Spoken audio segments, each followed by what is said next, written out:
আপনারা লক্ষ্য করেছেন যে ইদানিং বিভিন্ন ধরনের group, Telegram group, WhatsApp group, বিভিন্ন গ্রুপের মাধ্যমে জব প্রতারণা, স্বল্প মূল্যে শেয়ার বিক্রয় এবং বিভিন্ন ধরনের পণ্য বিক্রয় অথবা ঘরে বসে কাজ করুন, এই ধরনের বিভিন্ন বিজ্ঞাপনের মাধ্যমে বিভিন্ন গ্রুপ প্রতারণা করে আসছে।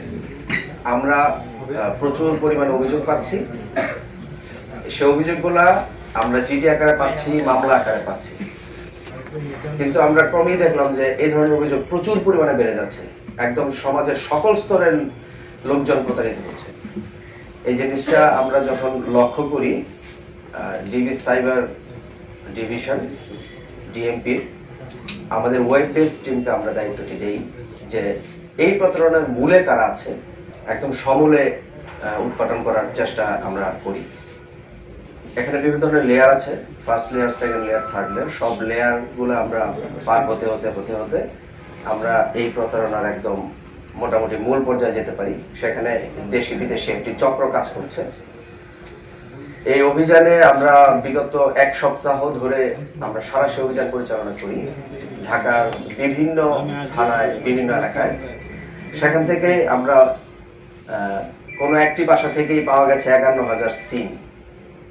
বাংলাদেশে ব্যবহৃত বিভিন্ন মোবাইল কোম্পানির সিম ৫১,০০০। টোটাল আমরা ৫১,২৫১টি সিম উদ্ধার করি। আমরা ২১টি ভিওআইপি জিএসএম গেটওয়ে, এটা একটা মেশিন যেটার মধ্যে অনেকগুলো সিম ইনসার্ট করা থাকে। এর মাধ্যমে সার্বক্ষণিক এই ক্রিপ্টোকারেন্সির মাধ্যমে আমাদের টাকাগুলা প্রতারণা হচ্ছে। আমাদের সাধারণ মানুষ এই এই এই মেশিনটির মাধ্যমে আসলে প্রতারিত হচ্ছে। যত টাকা প্রতারিত হচ্ছে সেই টাকাগুলো এই মেশিনটার মাধ্যমে, ক্রিপ্টোকারেন্সির মাধ্যমে দেশের বাইরে চলে যাচ্ছে।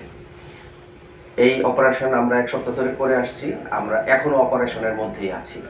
আজকেও আমাদের একটি অপারেশন হওয়ার সম্ভাবনা রয়েছে। এই টোটাল অপারেশন করে আমরা 5টি ল্যাপটপ, ৫১,২৫১টি সিম, বিভিন্ন ব্র্যান্ডের প্রায় 50টির মতো মোবাইল, 47টি মোবাইল এবং 2টি সিপিইউ আমরা উদ্ধার করতে পেরেছি এবং দেশি বিদেশি আমরা 8 জন নাগরিককে গ্রেফতার করেছি।